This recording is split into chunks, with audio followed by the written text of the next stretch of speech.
Hi friends, అందరికీ నమస్కారం అండి. తెలంగాణ రాష్ట్ర వ్యాప్తంగా రైతులకు రైతు భరోసా, పంట పెట్టుబడి సాయం ఇటీవల కాలంలో ప్రభుత్వం అధికారంలోకి రాకముందు కాంగ్రెస్ ప్రభుత్వం ఎన్నికల మేనిఫెస్టోలో ఎకరానికి 7,500 రూపాయల చొప్పున 2 సీజన్లు కలుపుకుంటే 15,000 రూపాయలు జమ చేస్తామని చెప్పారు. యాసంగి సీజన్ అనేది తెలంగాణ రాష్ట్ర వ్యాప్తంగా మరి పైసలు అందుతాయా? ఇప్పుడు వానాకాలం ఖరీఫ్ సీజన్ సంబంధించి సీఎం రేవంత్ రెడ్డి కాంగ్రెస్ ప్రభుత్వం సంచలన నిర్ణయం తీసుకుందన్నమాట. రైతుల ఖాతాల్లో డీబీటీ పద్ధతుల్లో నేరుగా అకౌంట్లో డబ్బులు జమ అవుతున్నాయి. ఇప్పటి వరకు రైతు భరోసా అనేది ఎన్ని ఎకరాల వరకు జమ కావడం జరిగింది, ఇక నుంచి ఎన్ని ఎకరాల వరకు లిమిట్ అనేది ఉండనుంది?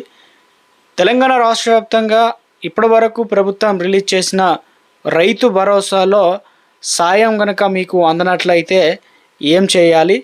రైతులకు సంబంధించి ఇక నుంచి 2 మార్పులు చేశారన్నమాట. అవి చేయించుకుంటేనే తప్పనిసరిగా మరో పథకానికి సంబంధించిన నిధులు అనేది మనకు డబ్బులు జమ కావడం జరుగుతుంది. సో రాష్ట్ర వ్యాప్తంగా రైతు భరోసా సంబంధించి ఈరోజు ఎన్ని ఎకరాల వరకు పడే అవకాశాలు అయితే ఉంది. సో మొత్తం 3 అప్డేట్స్ అయితే రావడం జరిగిందండి. ఒక్కొక్కటిగా వీడియోలో తెలుసుకునేటువంటి ప్రయత్నం చేద్దాం. సో వీడియోని చివరి వరకు చూడండి, అర్థమవుతుంది. మొదటిసారి కనుక ఛానల్ చూస్తే వీడియో కింద నల్ల కలర్ సబ్స్క్రైబ్ బటన్ అయితే ఉంటుంది, దానిపైన నొక్కండి, సబ్స్క్రైబ్ అవుతారు. Bell button all notification activate చేసుకోండి. చూస్తున్నారు కానీ లైక్ చేయడం మర్చిపోతున్నారు అనమాట. సో ఈ విధంగా లైక్ బటన్ అయితే ఉంటుంది, వెంటనే లైక్ చేయండి. సో ఇక మొట్టమొదట అప్డేట్ అయితే రావడం జరిగిందండి.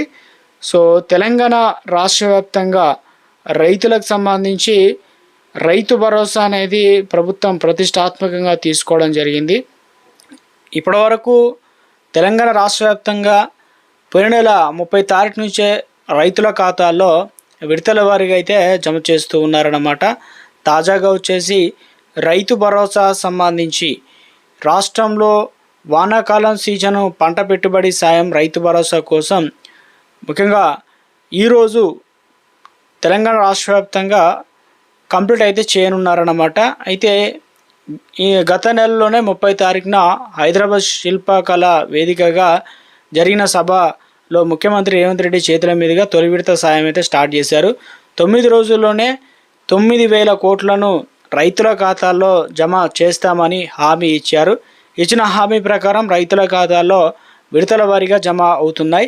ఇప్పటి వరకు రైతులకు 8 ఎకరాల వరకు సాయం అయితే రిలీజ్ చేశారనమాట. ఖాతాలో డబ్బులు జమ కావడం జరిగింది.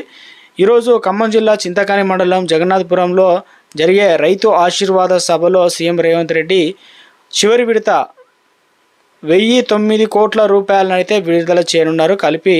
దీంతో ఇప్పటి వరకు సాయంతో పాటు 8,759 కోట్లు అనేది చేరడం జరుగుతుంది. తొలి రోజు మనకు 2 ఎకరాల వరకు అయితే 879 కోట్లు ఇచ్చారు. తర్వాత 3, 4, 5, 6, 7 ఎకరాల వరకు సాయం అయితే ఇలా పెంచుకుంటూ రైతుల ఖాతాలో బుధవారం వరకు 7,750 కోట్లు రైతుల ఖాతాల్లో రిలీజ్ చేయడం జరిగిందనమాట. మీ అందరి అకౌంట్లో ఇప్పుడే డబ్బులు అయితే రావడం జరిగింది. చాలామంది అయితే వాడుకున్నారు. ఒకవేళ మీకు ఎన్ని ఎకరాలు ఉంది ఏంటనేది కూడా కింద కామెంట్ సెక్షన్లో కామెంట్ చేయండి, ఎన్ని ఎకరాల వరకు డబ్బులు వచ్చాయనేది. సో దీంతో 1.45 కోట్ల ఎకరాల భూములకు 74 లక్షల మంది రైతులకు సాయం చేరిందనమాట. ఇవి కాక కొత్తగా నమోదయ్యే వారికి సో ఇటీవల కాలంలో ప్రభుత్వం చెప్పింది ఈ నెలలో దాదాపుగా రైతు భరోసా అనేది సాయం అందిస్తామని చెప్పేసి గతంలో ఒక డేట్ అనేది క్లియర్గా చెప్పేశారు. ఆ డేట్ తర్వాత అప్లికేషన్ చేసుకోవాలని చాలామంది దరఖాస్తు చేసుకున్నారు. ఇప్పుడు కొత్త వారు కూడా చాలామంది మరి రైతు భరోసా పైసల కోసం ఎదురు చూస్తున్నారు. ఈ టైంలో చాలామందికి కొంతమందికి కొన్ని టెక్నికల్ ఇష్యూ వల్ల కూడా సాయం నిలిచిపోయిన వారికి సైతం తర్వాత నిధులు విడుదల చేస్తారన్నారు. మొత్తానికి 9,000 కోట్ల రైతు భరోసా కింద ఈరోజు మొత్తం కంప్లీట్ అయితే చేయనున్నారన్నమాట. రాష్ట్ర వ్యాప్తంగా కూడా రైతు భరోసా సంబంధించి కీలక అప్డేట్ అయితే ఇవ్వడం జరిగిందండి.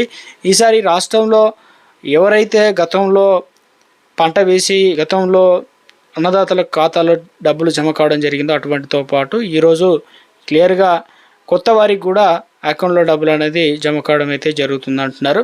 సో దాదాపుగా ఎన్ని ఎకరాల వరకు సీలింగ్ విధానం విధిస్తారా లేదనేది మనకు క్లియర్గా ప్రభుత్వం నుంచి అధికారికంగా అప్డేట్ అయితే వస్తుందన్నమాట. క్లియర్గా చెప్తాను వచ్చిన వెంటనే. సో మరొక అప్డేట్ అయితే ఇచ్చారు రైతులకు సంబంధించి. మనము గతంలో యూరియా అనేది మొబైల్లో దరఖాస్తు అనేది లేదంటే యాప్లో ఓటీపీల ద్వారా మొబైల్ నెంబర్ ఇవన్నీ కూడా బుక్ చేసుకుంటే వచ్చేది కదా ఒక ఐడి. సో ఇప్పుడు అలా కాకుండా మీ సేవ ద్వారా కూడా అవకాశాన్ని అయితే కల్పించడం జరిగింది. సార్ చేంజెస్ చేశారు. రైతులకు సంబంధించి ఈసారి వరి వేసిన వారి గతంలో క్వింటాకు 500 బోనస్ అయితే అందజేస్తామన్నారు. ఇప్పుడు సో ఈసారి ఏం చేశారంటే ప్రభుత్వం కొన్ని సూచనలు చేసింది. సో అందరికి కాకుండా మొత్తం 7 రకాల డిమాండ్ ఉన్నటువంటి వరి వంగడాలు కావచ్చు విత్తనాలు అవి పండించాలన్నమాట.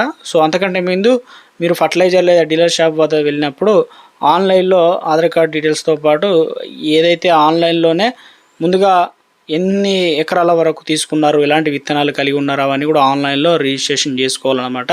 సో అప్పుడు మాత్రమే ప్రభుత్వం రైతు భరోసా అనేది ఇచ్చే టైంతో పాటు ఈ బోనస్ 500 రూపాయలు కూడా అకౌంట్లో అయితే డబ్బులు అనేది జమ కావడం అయితే జరుగుతుందండి. చాలామంది ఈ ప్రాసెస్ అనేది కంప్లీట్ అయితే చేసుకోవాలన్నమాట. సో అలా అయితేనే మనకు ఈ రైతు భరోసాతో పాటు క్వింటాకు బోనస్ పైసలు అనేది 500 రూపాయలు అనేది రావడం జరుగుతుంది.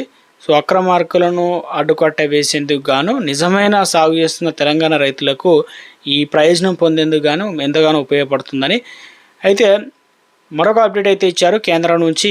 తక్కువ ధరకే మనకు సోలార్ పంప్ సెట్లను కరెంటు పోతుందనే బాధ లేకుండా సబ్సిడీ కోసం దరఖాస్తు చేసుకునే దానికి ఛాన్స్ ఇచ్చారు. కేంద్ర పథకం పేరు వచ్చేసి పిఎం కుసుమ అనే పథకం అనమాట. సో ఇందులో భాగంగా ఎలాంటి మౌలిక సదుపాయాలు లేని రైతులకు ఎంతగానో ఉపయోగపడుతుంది. సాగునీటి కోసం డిజిటల్ అంటే ఇప్పుడు డీజిల్ పంపులపై ఆధారపడే వారికి సోలార్ పంపులు అనేది ఏర్పాటు చేయబోతున్నారు. అదేవిధంగా కరెంటుతో పని లేకుండా సోలార్ డైరెక్ట్ వస్తుంది కాబట్టి అయితే ఇందులో భాగంగా సోలార్ పంపులు అమర్చిన తర్వాత రైతులు ప్రస్తుత విద్యుత్ కనెక్షన్ తొలగించాల్సి అయితే ఉంటుంది. అంతేకాకుండా ఒకసారి ట్యూబ్వెల్ వద్ద సోలార్ పంపును అమర్చిన తర్వాత భవిష్యత్తులో దానికి విద్యుత్ కనెక్షన్ కూడా మంజూరు చేయాలన్న సంగతి గుర్తుంచుకోవాలన్నమాట. ఇది అదేవిధంగా కేంద్ర ప్రభుత్వం ప్రకటించిన నిబంధనల ప్రకారం పిఎం కుసుమ ఏదైతే పిఎం కుసుమ అనే పథకం ఉంది కదా, రైతులు అంటే వెబ్సైట్ ద్వారా మనం పిఎం కిసాన్ లాగా ఏదైతే మనం వెబ్సైటు పిఎం కుసుమ .mgnregv.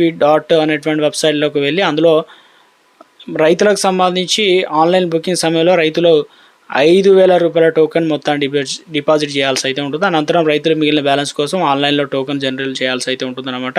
సో చాలామంది ఒకసారి అంటే బ్యాంకు చలన్ల ద్వారా ఆన్లైన్లో చెల్లింపులు డిపాజిట్ చేయాల్సి అయితే ఉంటుందన్నమాట. సో ఇంట్రెస్టెడ్ ఉన్నట్లయితే ఈ పథకానికి సంబంధించి ఆన్లైన్లో లేదా వెబ్సైట్ అదేవిధంగా ఇంటర్నెట్ సెంటర్ ద్వారా కూడా ఇంట్రెస్టెడ్ ఉన్నట్లయితే పథకానికి సంబంధించి దరఖాస్తు చేసుకోవచ్చు. కానీ స్టార్టింగ్ అమౌంట్ అనేది 5,000 రూపాయలు డిపాజిట్ అయితే ఉంది కాబట్టి రైతులు ఇందులో సబ్సిడీ అర్హత పొందడానికి 3 HP 5 HP పంపులతో పాటు 6 అంగుళాల వ్యాసం కలిగిన బోర్వెల్స్ తప్పనిసరి.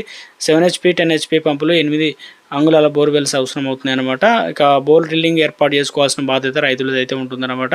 సో టోకెన్ డబ్బులు రిటర్న్ అవుతుంది. సో ఒకవేళ ఏదైతే డ్రిల్లింగ్ సంబంధించిన పరీక్షల బోర్డు సిద్ధంగా లేనట్లు తేలితే కనుక దరఖాస్తు రద్దు చేస్తారో ఆ టోకెన్ రిటర్న్ కూడా సోలార్ పంపు ఒకసారి అమర్చిన తర్వాత దాన్ని వేరే ప్రదేశం తరలించడానికి రైతులకు అనుమతి ఉండదన్నమాట. మీరు ఫిక్స్ చేసుకోవాల్సి అయితే ఉంటుంది.